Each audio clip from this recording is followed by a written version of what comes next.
la recerca de la soledat.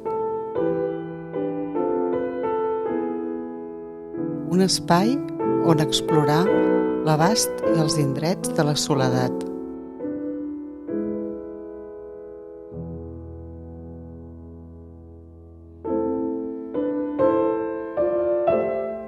Converses reflexives per un món accelerat. Un podcast de Laura Collplanes i Jorge Montesó Ventura.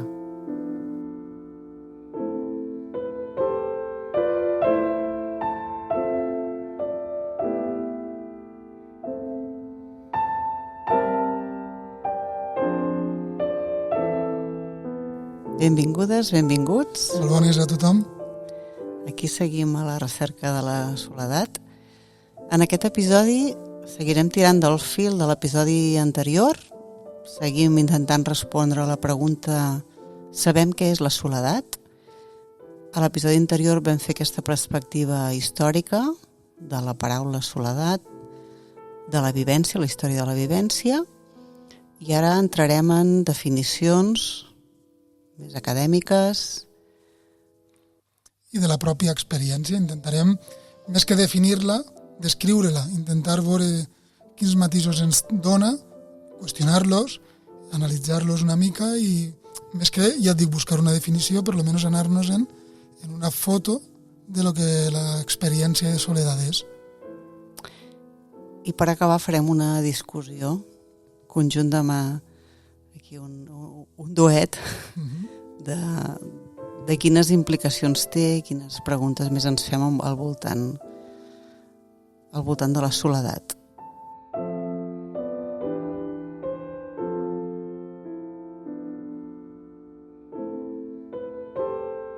Si fem un poc retrospectiva de quines idees han anat emergint, tant quan hem analitzat la paraula com quan hem analitzat l'experiència al llarg del temps, han anat sortint, no sé si me valdria, jo no soc molt partidari de les definicions tancades, ja ho he dit, però un estat de qui es troba sense companyia, per lo que hem vist, en tant li falta o evita les relacions, és a dir, voluntari o involuntàriament, com també ens dia algun dels diccionaris, i, segons alguns, que provoca pesar.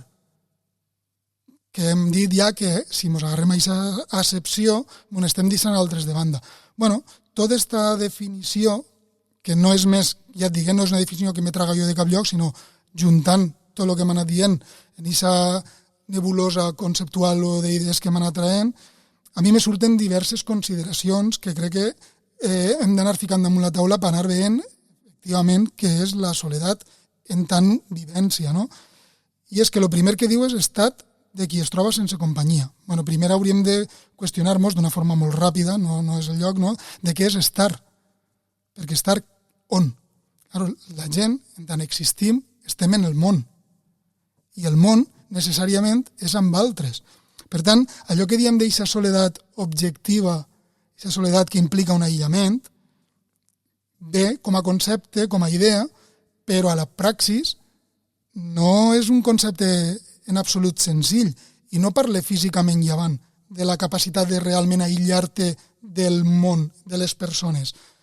I ja no te dic avui dia, en les xarxes socials, sempre hi ha algú a l'altre costat de la porta, sinó fins i tot en què nosaltres naixem en comunitat, ens coneixem a nosaltres mateixos a través dels altres i d'alguna forma els altres els incorporem i els encarnem després. Nosaltres tenim una llengua, tenim unes habitualitats, uns hàbits, tenim uns usos i costums. Tot això ho hem begut de la comunitat, ho hem begut dels altres i és a través de lo qual nosaltres som, ens expressem i ens manifestem.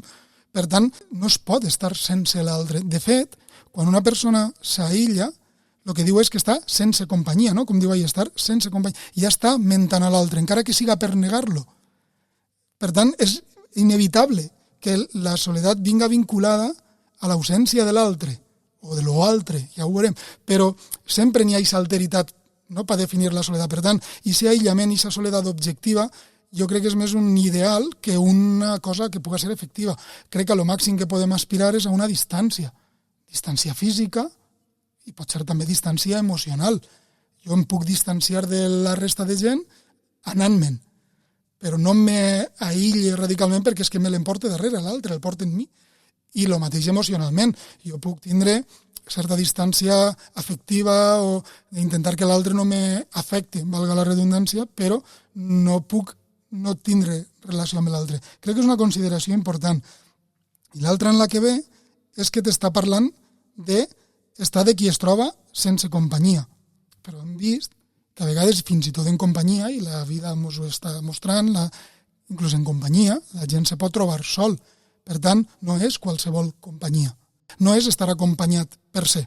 És estar acompanyat amb aquell que jo vulc. No relacions qualsevol, relacions significatives.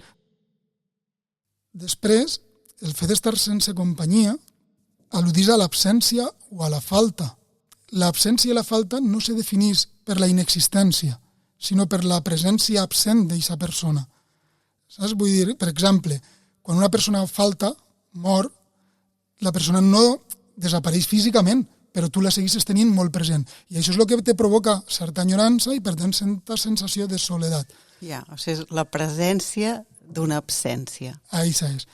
Perquè l'absència se definís per lo que no està, però que continua, perquè ho trobes a faltar. Segueixes tenint en el record... Si només no hi fos, no hi hauria res. Això és. Tu segueixes trobant a faltar aquesta figura i això te porta a sentir. Per tant, tot això ens està portant al concepte que dèiem, no, de no només és companyia, per tant, relacions amb, sinó rellevants, relacions significatives, relacions que per a mi tinguen una importància. I això ens fa saltar com una espècie d'advertència, perquè què és per a mi rellevant? I ahir ens trobem una primera estimació, una interpretació, una valoració. És important, perquè això individualitza molt la vivència de soledat. No és el mateix una relació rellevant per a mi de lo que serà per a tu, ni el mateix per a mi ara de lo que serà per a mi d'ací uns anys, ni de lo que era fa uns anys.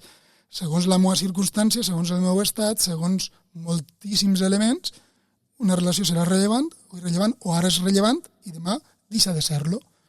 Per tant, ja partim d'una diàspora o d'una diversificació de la vivència. No estem parlant d'una soledat. La frase que diem, no tantes soledats com persones. No? Ahí és on jo vull anar. Jo crec que la conclusió a la que arribarem és que hi ha tantes soledats com persones hi ha. Per què? Perquè ja per a començar, què és rellevant per a cadascú és particular en cada cas. Claro, després hem parlat de relacions rellevants apel·lant a la memòria o apel·lant a coses que hem viscut i que no tenim. No és necessari. Moltes vegades, i avui dia ho veiem molt en les xarxes socials, anhelem relacions, diguem, vicàries, no? Que veiem en els altres. I generen un anhel en nosaltres. Jo també vull tindre aquest tipus de relacions que té aquesta persona. I això també pot provocar-nos aquesta sensació de soledat. I aquí entra tot lo de les xarxes socials, de lo que jo percibisc en els altres en les xarxes socials, per exemple, no? De com fiquem aquest món idíl·lic que pengem tots en els meus amics, anant-me'n de viatge no sé on, no sé què, i claro, tu estàs en casa veient aquestes coses, a lo millor tu no estàs en el teu millor moment, o no tens, i trobes i dius, jo també vull aquest tipus de relacions, sense tenir en compte l'abisme que te separa de tu a l'altra persona, i fins i tot que tu tenint aquestes relacions a lo millor no les viuries igual, però això no treu que a tu te generen una necessitat, un anhel, un desig, o com volíem dir-li, de tenir aquest tipus de relacions perquè consideres que si les tingueres també, o sigui, les consideres rellevants, sense haver-les viscut mai. Això també estaves la mar de bé fins que has sabut que els altres estaven fent no sé què, que ara sí que vols anhelar, que no ho anhelaves, estaves la mar de bé. Fins a saber-ho, no? Sí, podria passar-te. Passa molt, en els joves, les xarxes socials, no? Ni tan joves, també la gent. I després l'altra consideració que l'hem estat esmentant en diversos moments és si realment, quan parlem de relacions, no estem dient que necessàriament siguin humanes. Se pot sentir enyorança, se pot sentir soledat per l'absència d'un animal que a tu tenies en molta estima, per exemple. Això és una cosa que concebim tots d'una manera molt òbvia. Bueno, hi hauria que llençar el qüestionament, no me toca a mi contestar-lo, de si un objecte també pot generar companyia. I, per tant, la seva absència, la seva falta, te pot generar soledat. Per exemple, llença una pregunta, una ràdio. No? o un amulet que implique concepcions més religioses que potser pugui ajudar-te a no sentir-te sol o que te recorda la teua terra d'origen. No sé, és una qüestió ahí també de... No sé si són causa de soledat, però que serveixen per no sentir-se sol, segur, no? La ràdio, els propis podcasts, no? Poden servir per sentir-se acompanyats, no?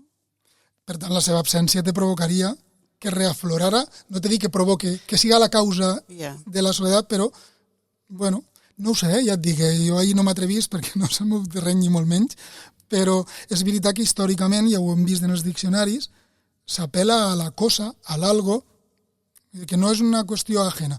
Ho dic per tot allò de les noves tecnologies, no? Dels robots... Bueno. Tot i que les definicions acadèmiques que he explicat jo parlen de relacions socials tota l'estona. En cap moment allà surt un algo, una cosa que formi part de la soledat, tot i que jo crec que també, també forma part. Jo el que penso és, independentment de lo que estem parlant no és de lo que hi ha darrere, sinó de la relació. Tu el que trobes a faltar és la relació. I qui és qui per dir-li a una persona que és per a d'ell una relació rellevant o no.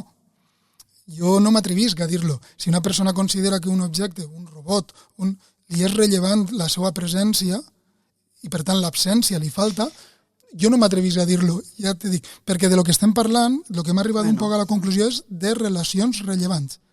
Clar, a veure, un robot social podria ser causa de soledat si primer has construït una relació significativa, llavors te'l treuen.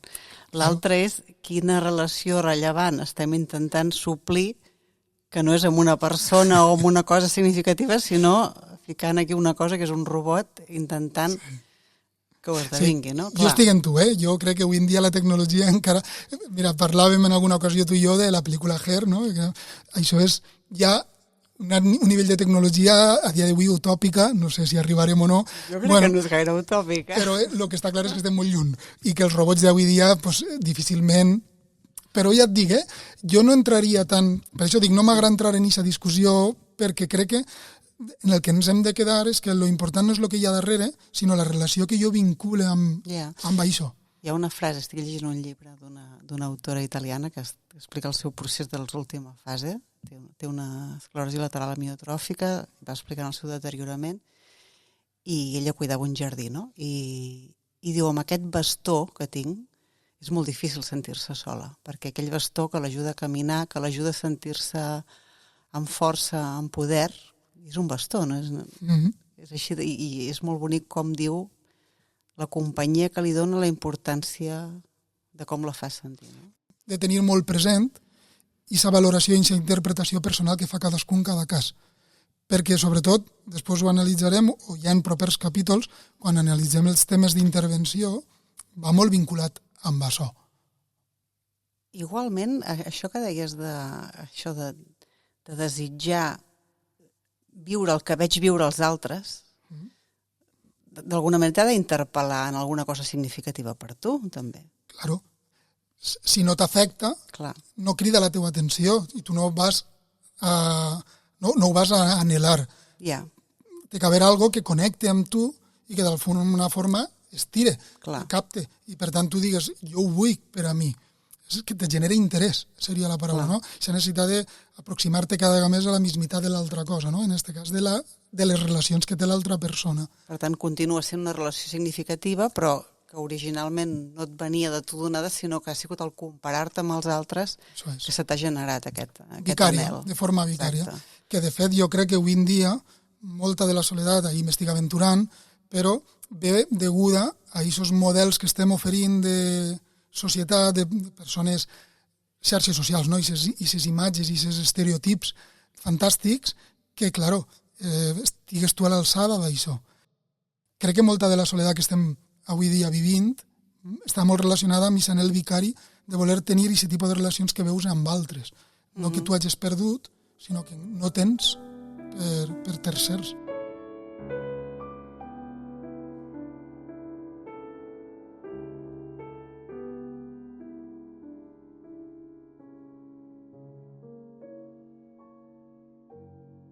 Aquestes coses que estàvem parlant adés sobre que les relacions per a ser significatives m'han d'afectar en el meu projecte de vida, me du a pensar també en aquest tipus de soledat que no necessàriament o no aparentment està relacionada amb la pèrdua de relacions, sinó en la pèrdua del sentit de vida, aquesta soledat que s'ha vingut a anomenar com a soledat existencial. És aquesta soledat que sent la persona quan en un moment donat, per diversos motius, no? Per situacions traumàtiques, per sensacions de culpa, de vergonya, sent com a que trenca amb la continuïtat del seu projecte de vida i de cop i volta sent, com diu Heidegger, com no estan en casa, no? De forma inhòspita. Ell es veu a ell mateix enmig del món sense un quefer definit, perquè aquest projecte de vida, aquests objectius que dirigien el seu transitar s'han vist de cop i volta interromputs, obstruïts. Entonces la persona com a que es sent estranya en casa seva, no? Perd aquesta sensació de familiaritat, aquesta capacitat d'anticipar el que fins a aquest moment, amb els objectius clars i el projecte definit, tenia. No? I de sobte, aquesta sensació de trobar-se a ell mateix enmig del món, observar-se, fins i tot qüestionar-se i replantejar-se aquests objectius de vida que feien o que marcaven les rellevàncies, que indicaven què era el que m'afectava i el que no, el que m'era útil o el que me podia ser perjudicial.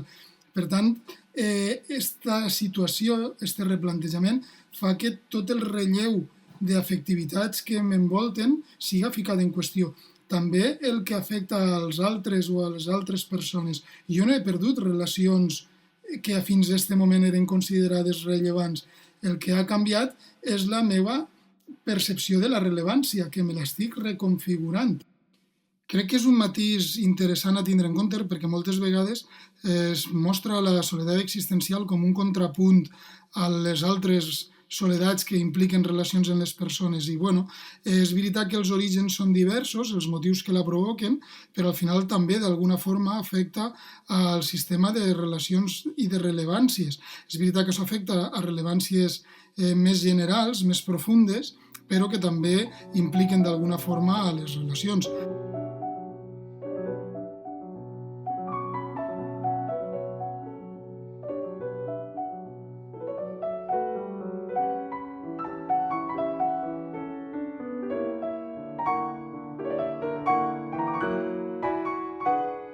Com en cada episodi, avui la Irene Cambra ens presentarà una pel·lícula per seguir aprofundint en els temes que hem presentat en aquest podcast. Her, dirigida per Spike Jonze, és una pel·lícula que tracta el tema de la soledat, especialment en el context de les relacions modernes i la tecnologia. La història segueix en Theodore, que viu en una gran ciutat futurista i altament tecnològica, i està travessant el seu procés de dol després d'una separació. En Theodore recorda la història compartida amb la seva parella mentre camina sol per la gran ciutat i es podria pensar que no connecta amb els altres, però això seria una lectura simplista. La veritat és que sí que connecta, i ho podem veure, per exemple, quan escriu cartes per encàrrec. Escriu cartes que diuen als altres, diu els sentiments que necessiten els altres. Tanmateix, no són els seus sentiments els que estan en joc en aquest cas. La soledat d'en Theodore es manifesta a diversos nivells, en aquest cas emocional, social, existencial. En Theodore està aïllat emocionalment després del fracàs del seu matrimoni, cosa que el porta a buscar consol en una relació tecnològica amb una intel·ligència artificial. Malgrat de ser íntima, aquesta connexió és amb una entitat que no és humana. Aquesta dinàmica planteja qüestions sobre la naturalesa de les relacions humanes i fins a quin punt podem trobar autèntica connexió i companyia a través de la tecnologia. Theodore inicia una relació romàntica amb aquest sistema operatiu d'intel·ligència artificial, anomenat Samantha, amb la veu fascinant de l'Scarlett Johansson. A través d'aquesta trama, la pel·lícula explora com la tecnologia pot influir en la nostra manera de connectar amb els altres i amb nosaltres mateixos. Theodore, d'alguna manera, necessita Samantha per connectar amb si mateix. I tot i que Samantha és capaç de comprendre les necessitats emocionals de Theodore, la pel·lícula suggereix que la soledat és una part inherent de la condició humana independentment de la proximitat que es pogués sentir amb algú, ja sigui humà o artificial. Al llarg de la història, Theodore comença a adonar-se que, tot i la seva connexió amb la Samantha, la seva soledat existencial no pot ser del tot esborrada, ja que la relació amb ella, com amb qualsevol altre ser humà, té límits.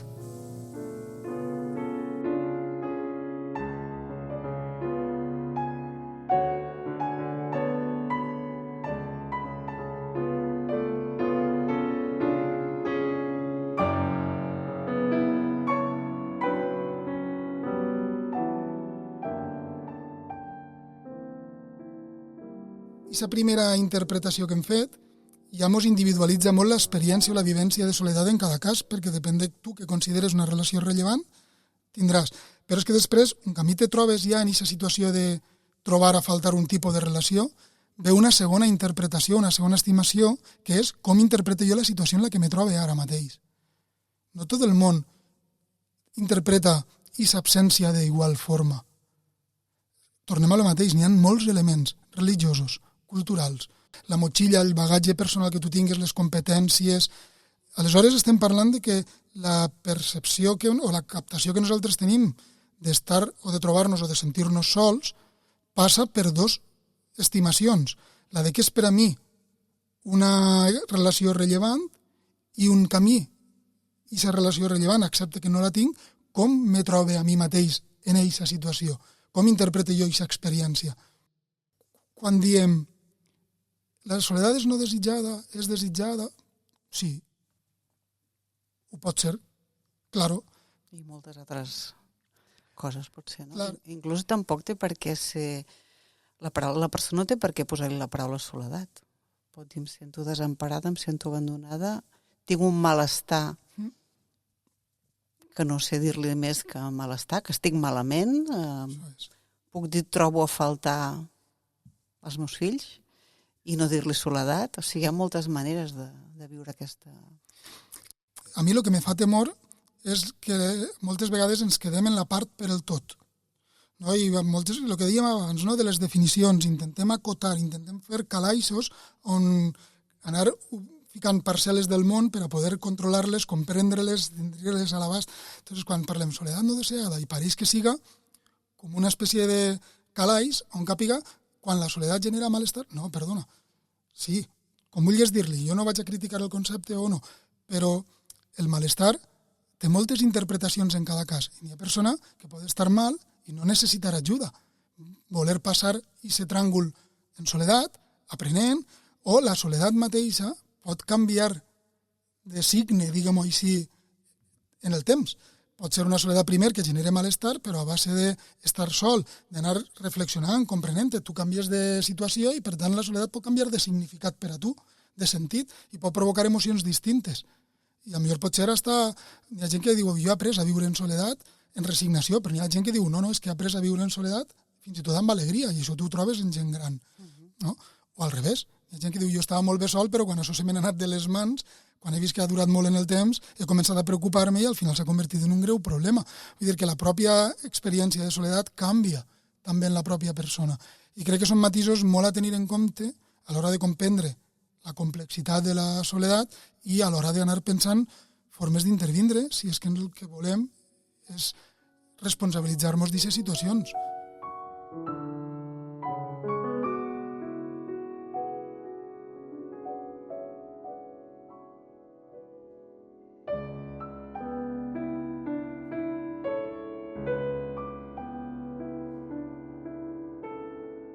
Doncs tot això ens està portant al debat, no? Que a mi em té així mig inquieta, de la soledat, que ara li diem no desitjada, no volguda, no elegida, involuntària, no buscada, tot això, no? Jo fa anys que em dedico a la soledat i no li havíem dit mai res de tot això. De fet, jo li deia solitud. La meva tesi es diu solitud, no soledat. Són sinònims, podem fer-los servir intercanviablement, però hi ha hagut aquesta tendència molt establerta. Les persones, si saben mitja cosa de soledat, ja li fiquen el no aquests, totes aquestes variants que tenim, i el que és molt interessant és que es fa servir com a sinònim. Jo veig que es fa servir intercanviablement, no desitjar, algú li diu desitjada, l'altre no volguda, l'altre involuntària, no buscada, però no com si fossin sinònims, i ens estan parlant de coses diferents, no? No desitjada parla del desig, no volguda parla de la voluntat, no elegida parla d'elegir, per elegir has de tenir opcions per triar, poder triar realment, no? Involuntari, tornem a estar amb la voluntat, no? Per tant, estan parlant de coses diferents. Jo no tinc clar si ens ajuden a entendre el fenomen o el simplifiquen d'una manera volent dir n'hi ha dos, perquè al final sempre anem allà mateix. N'hi ha dos, la volguda i la no volguda. O dos, la desitjada, però són les mateixes. Si intenten cabir aquí... Clar, tot depèn de l'ús que li vulguis donar als conceptes, a les paraules. Ho hem vist abans, hi havia moltes paraules per a definir, per una banda, el que era l'aïllament, no? El deserto, l'aïllament, l'abandono, per l'altra banda teníem la melanconia, la nostàlgia, i de sobte fiquem un paraigua que es diu soledat, que intenta abarcar-lo tot. I ara el que ens estem trobant és que aquest concepte ens és insuficient perquè li volem més finura, i per tant comencem a ficar-li predicats. No? És com el blanc, que nosaltres sempre ens hem manejat en un color blanc, però ara li fiquem blanco roto, blanco marfil, perquè necessitem afinar. Bé, és correcte. Jo crec que cap de les definicions que dius és incompatible en una experiència de soledat, per lo que hem vist. Tot és una experiència de soledat en cada cas. El problema jo crec que pot venir, si és que no se té en compte, aquesta multiplicitat d'experiències. Si el que intentem és que les experiències de la gent encabiguen en el concepte, i no que el concepte vagi adaptant-se a les experiències de la gent. Entonces, clar que hi ha soledat no desitjada, però què vols dir amb soledat no desitjada? I, evidentment, sinònims no són. Per exemple, mira, el desitjada. Desitjada vol dir en el passat. Què desitjava jo per arribar fins aquí? Si ho tinc ara ja no és una cosa desitjada. És una altra cosa. Per tant, m'està parlant de cap on anava jo. Jo, no? Un altre dia que posava aquest exemple, no? Desitjo, elegeixo, vull separar-me. Això no treu que tot i que desitgi tot això llavors no em pugui sentir sola, tot haver pres decisions conscients, preses. Per tant, és aquesta amalgama al final de desitjos, voluntats, eleccions, decisions a la vida, situacions en les que et trobes, les que t'han tocat també, la soledat que t'ha tocat, aquesta també és molt important. La que no pots viure d'altra manera. Hi ha tota aquesta amalgama de coses que és el que fan que al final això ho visquis com un patiment, que és per això que ens ocupa, per mi. Ens ocupa perquè és un patiment i d'entrada volem que la gent manegui els patiments el millor possible i... Sí, inclús una altra cosa que em preocupa és que acaba dicotomitzant la soledat, no? Que és el que no va en la línia just del que tu dius que necessitem. Acaba sent la no deseada i la deseada, o sigui, dos tipus. Quan no han sigut mai tipus de soledat, sinó que tenim la social, l'emocional, l'existencial i moltes més si anem a les experiències, no? I llavors, a més, ens quedem amb la no deseada. El que és definir alguna cosa per lo que no és, tampoc ens ajuda gaire. Llavors, una altra cosa, jo crec que això tenia sentit, un dels sentits que és per dir, justament com que hi poden haver experiències positives de soledat, amb tot aquest moviment que hi ha ara polític-social de la soledat, no volem donar la idea de que la soledat és només negativa. Hi ha la no deseada i llavors hi ha la sí deseada que se vive muy bien. I aquesta és la idea, jo crec, també d'aquest terme, o una de les avantatges, és que n'hi ha una que sí que es pot viure bé. Però no sempre es diu. No es diu. I aquest és el problema. Vull dir, jo crec que tots tenim l'obligació ètica o la responsabilitat professional, si ens dediquem a això, a ficar damunt la taula que aquest tipus de soledat és un de tants. Clar, i una altra manera de justificar de per què tenim la soledat desitjada i la no desitjada, explicada, és que en anglès tenen dues paraules, solitude i loneliness. Solitude és la soledat en positiu, la desitjada, buscada, i loneliness seria la soledat com a patiment, la no desitjada. Aquesta és una altra explicació que es dona. I llavors, ara tornem, anem a buscar diccionaris, no? Cambridge Dictionary, no? Vale. Solitude. Solitude és, aquí ho dic en anglès i després ja ho traduïm, no? The situation of being alone without other people. És el fet d'estar sol. És que no és la soledat en positiu. Es fa servir moltes vegades com en positiu, però no només, no és exclusivament, ni únicament, ni per definició, la soledat en positiu. Hi ha llibres que jo tinc, The Solitude, The Return to the Self, llibre preciós, que recupera aquesta soledat en positiu, que fa servir aquesta paraula, però no és per definició la soledat en positiu. Alone, without other people. Això sí que és estar sol. No hi ha ningú més al teu voltant. Lonely, unhappy because you are not with other people. Infeliç, no? Lonely, infeliç perquè no estàs amb altres. Aquí tenim clarament la connotació de malestar. I loneliness és the state of being lonely. És aquest estat d'estar lonely, o sigui, unhappy, o sigui, infeliç, sentir-se sol en quant a patiment. O sigui, sí que tenim més paraules, però tampoc és que n'hi hagi una específica de la soledat en positiu. Per tant, això tampoc ens fa pensar que hem de fer aquestes paraules. Jo aquí la meva crítica que tenia moltes ganes d'expressar, no? Clar, mira, i encara aquí en alemany tenim un altre tema, no? Perquè abans deies tu el llibre aquest del Zimmermann, del 1700 i pico, no? Sí. Aquest llibre es diu Über die Einsamkeit, que és la traducció és soledat en quant a patiment, no? Pues la Hannah Arendt també ha escrit sobre soledat, i hi ha com molt acord entre els estudis de Hannah Arendt que ella diu que la soledat és un risc de caure en totalitarisme. Doncs ella no parlava d'Einsamkeit, ella parlava de Verlassenheit, que és abandó. És una altra paraula, sinònima de soledat segons els nostres diccionaris catalans, no? Però és una altra paraula. O sigui, aquesta diversificació de termes que diuen coses diferents però semblants, amb matisos diferents, segurament la tenim en molts idiomes, no? I és molt interessant també poder anar...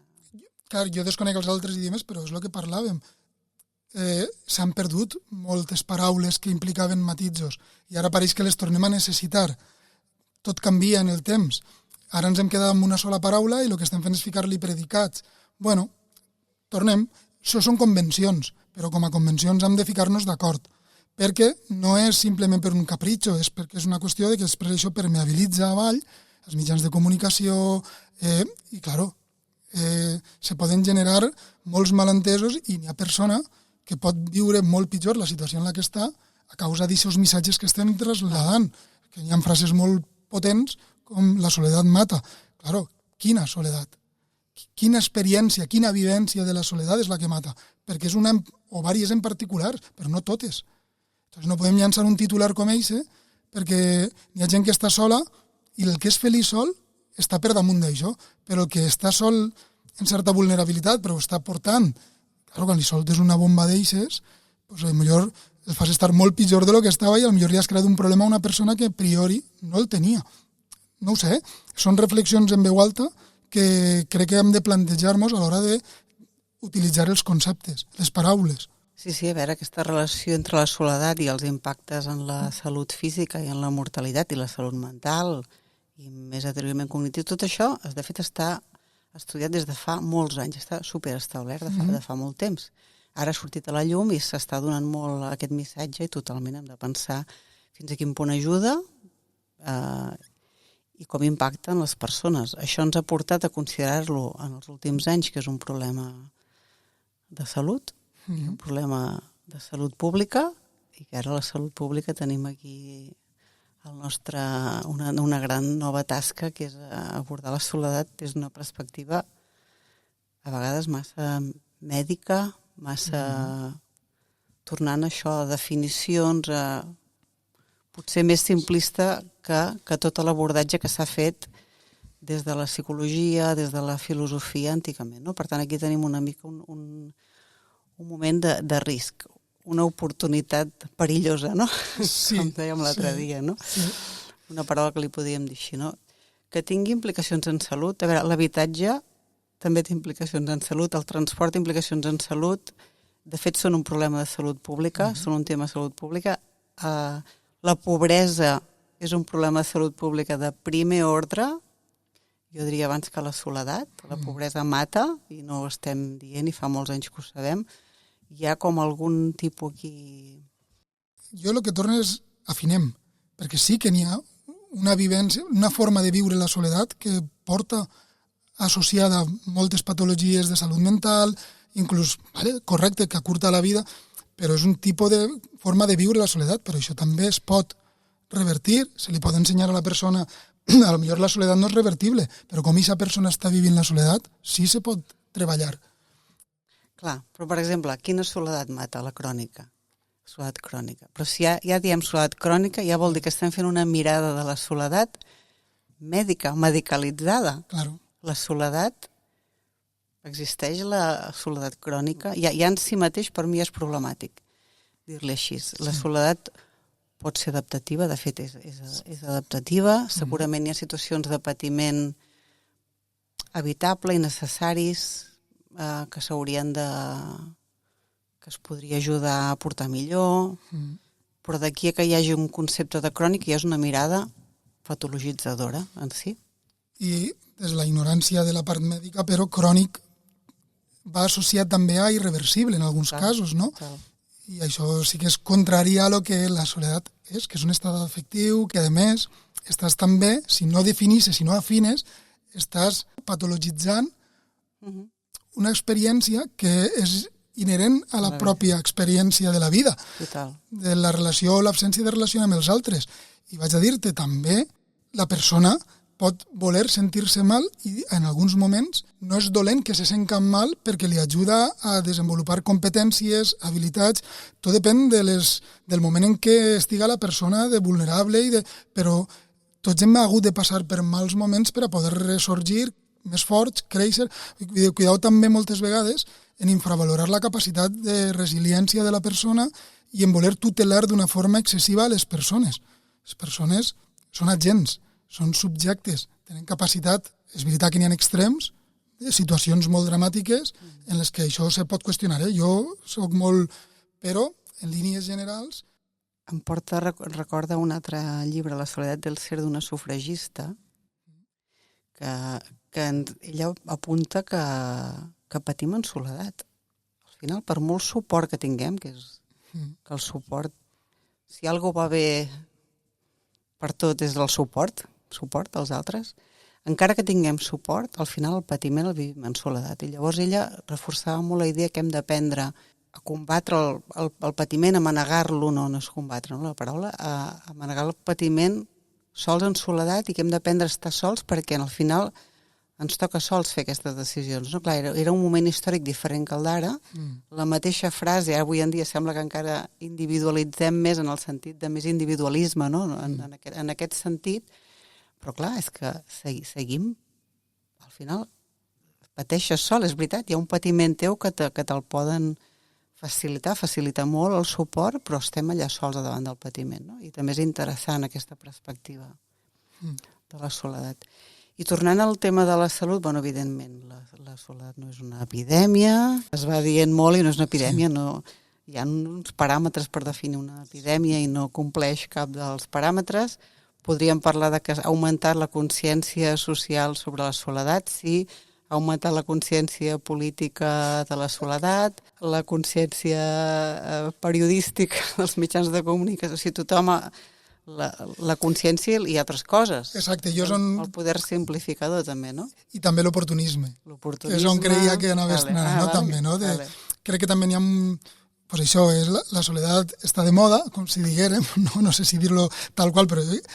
I això fa que els polítics veuen una molt bona oportunitat i quan entrem en aquestes dinàmiques, els mitjans de comunicació bombardegen molt, és molt difícil entrar en la finura que exigís un tema com la soledat. Hi ha buscant altres maneres que es fan dir aquesta epidèmia de soledat, és divertit perquè també li han dit que és una epidèmia moderna comportamental, que és interessant perquè van dir, bueno, és veritat una epidèmia no, perquè hauria de ser una malaltia contagiosa, que no és, i van dir, vale, doncs és comportamental.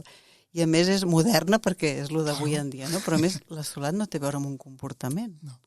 No és un sentiment, va per dintre, és subjectiva, no té a veure, o sigui que tampoc, jo crec que aquesta finura del terme, que és ja un intent, de dir, aquesta epidèmia que continua sent epidèmia, com li diem? Doncs així, jo tampoc ho subratllaria, no?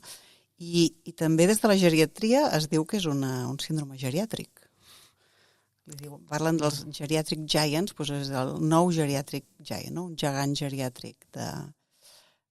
clar, això ens porta a pensar que està associada a les persones grans, a l'envelliment, a un envelliment patològic, no? Els síndromes geriàtrics, la pèrdua de mobilitat, la incontinència, la dependència, tot això són síndromes geriàtrics. Estaria molt vinculat a la malaltia, a la dependència i a la vellesa. I res més lluny, hi estan tots els estudis que parlen de que en la joventut, de fet, els índexs de soledat potser siguin fins i tot més elevats. O sigui que tampoc ens porta a llocs gaire interessants, no? I llavors un altre tema és si és un problema social. És un problema. Hem vist que de salut té implicacions en salut, però jo no crec que sigui el principal. Podríem dir que és un problema social, i aquí un altre concepte interessant a apuntar és si és una necessitat social no coberta. Hi ha autors que apunten que al final el que passa amb la soledat és això, una necessitat social. La persona té una necessitat de l'àmbit social en el sentit que és de l'esfera relacional que no està coberta. Si estigués coberta, la persona no se sentiria sola, no?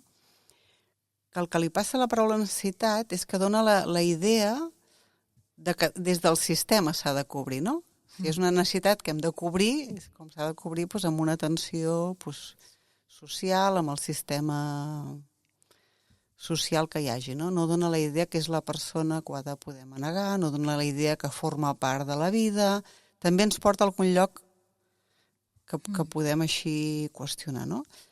I pensant en les necessitats, una manera que s'han classificat, no? Les necessitats, és que hi ha necessitats percebudes, aquí encaixaria, perquè la soledat és una percepció, una subjectiva.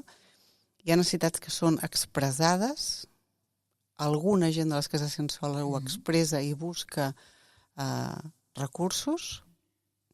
Hi ha necessitats que són normatives, que podríem, des de la perspectiva professional, podríem tenir indicadors, maneres de preguntar-ho, de detectar-ho. Realment també tenim qüestionaris, tenim diverses maneres de detectar, de preguntar a la gent i tenir unes escales i dir aquí, no?, amb totes les limitacions que té, però també tenim indicadors de soledat que ens podríem dir, sí, si aquesta persona està per sobre, podríem tenir la necessitat normativa de soledat de dir, amb aquestes poblacionals veiem que tanta gent té aquesta necessitat. I una altra molt interessant és les necessitats comparatives, que tu mires, com que els joves tenen més soledat, quasi bé que segons quines enquestes que la gent gran, la necessitat ara està en els joves, perquè són qui té més necessitat.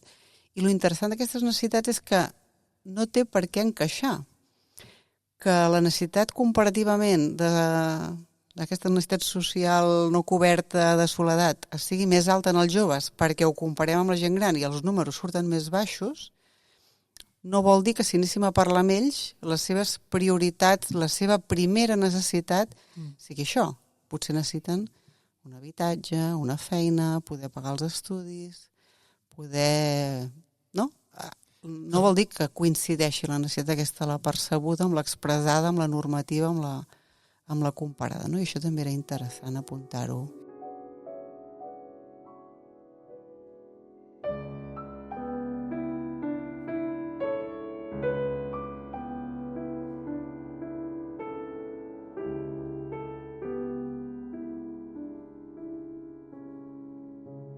Hem preguntat si era un problema de salut pública, si era un problema social, que ens porta a parlar de les necessitats, si és un problema polític. Els polítics s'han de fer càrrec en quan se percibís com un problema comunitari. Han de crear ministeris. Claro, això és la estratègies nacionals, comunitàries i de ciutats. Jo, tot el que se faça no me sembla mal, sempre tornem que no li lleven el poder de l'agència a la persona. Jo sóc molt partidari de que a la persona hi ha que preguntar-li. Estem parlant de que la soledat és percebuda per una persona, en particular, en concret. Entonces, me pareix molt bé que se creen ministeris, però quan més amunt anem en l'escala de lo social, diguem, és més difícil, perquè se té que fer tot més abstracte, més normatiu. I crec que el que ens està dient la soledat, si tenim en compte tot el que hem vist, és que és molt, no local, sinó fins i tot individual, en cada cas. Això no treu que no se puguen fer polítiques públiques, que tinguem que fer estratègies comunitàries per a poder ajudar, però potser no sempre és anant directament de la soledat. Potser podem anar a altres elements que són els que provoquen que aquesta persona se sent en soledat. Has mencionat alguns. Falta d'habitatge, pobresa, falta de feina, aquest nomadisme social, la gent no se sent representada per ningú en cap cas. N'hi ha molts elements que estan en la causa, possiblement, d'aquesta aparició de la soledat. Jo crec que les polítiques públiques potser foren més útils si es dirigiren a previndre. També volia contraposar aquesta idea de si la soledat és un problema, ja sigui social, polític, de salut, és un problema o és un motor i un impuls necessari, inevitable, intrínsec a l'existència humana, com diria la concepció més existencialista de la soledat, no? Adaptativa, necessària, evolutiva. Segons tu visques la soledat en cada cas, la soledat podrà ser un motor, un impuls que t'empente a buscar relacions distintes, a mantenir la continuïtat. Moltes vegades, la soledat és perquè enyores una figura absent del teu passat i no la vols perdre perquè això te genera una continuïtat en el teu projecte de vida. A vegades la soledat participa d'aquest projecte de vida.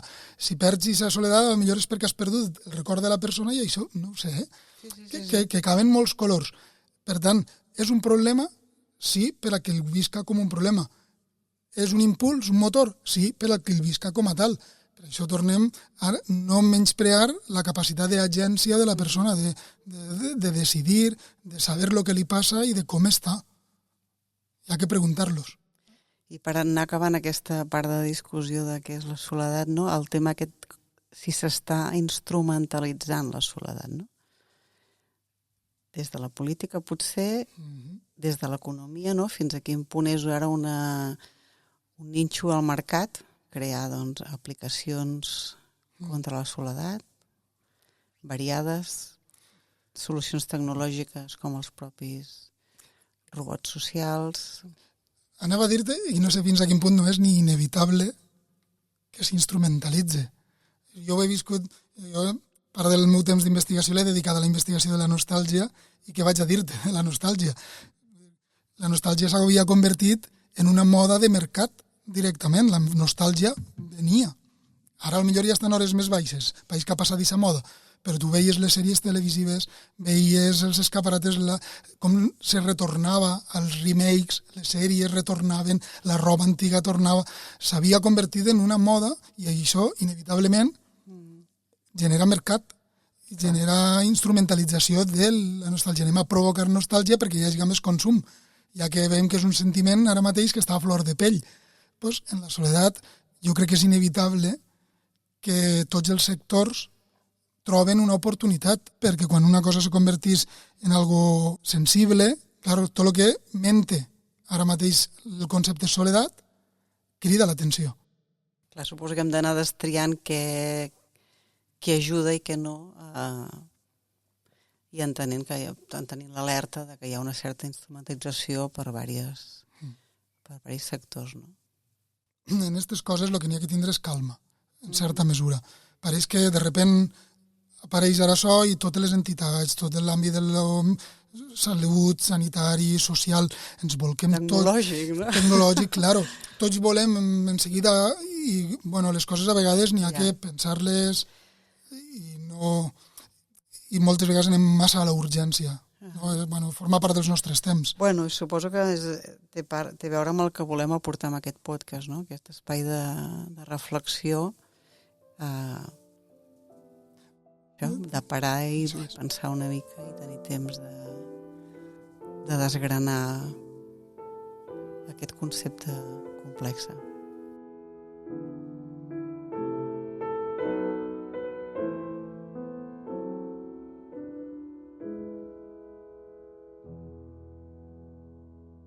Ara llegiré un poema de la Emily Dickinson. És poca cosa dir que sola que estic. Qualsevol ho pot dir. Però portar la solitud al cor durant setmanes, quan dorms i quan et despertes, sempre amb la sensació que et manca alguna cosa, això no tots ho poden dir. I em desconcerta.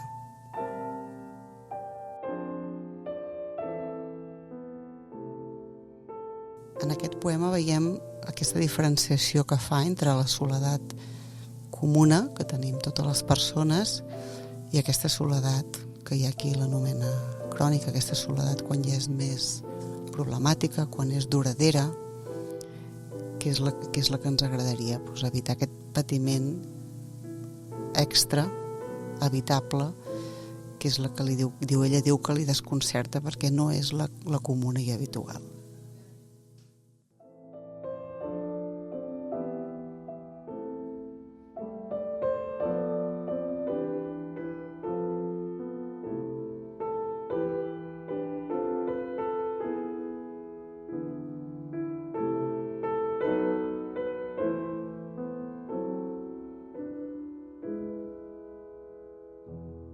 A continuació, el nostre col·laborador musical, Sergi Blancafort, ens presentarà la seva peça musical com a recomanació per seguir reflexionant sobre aquests temes que hem presentat a l'episodi.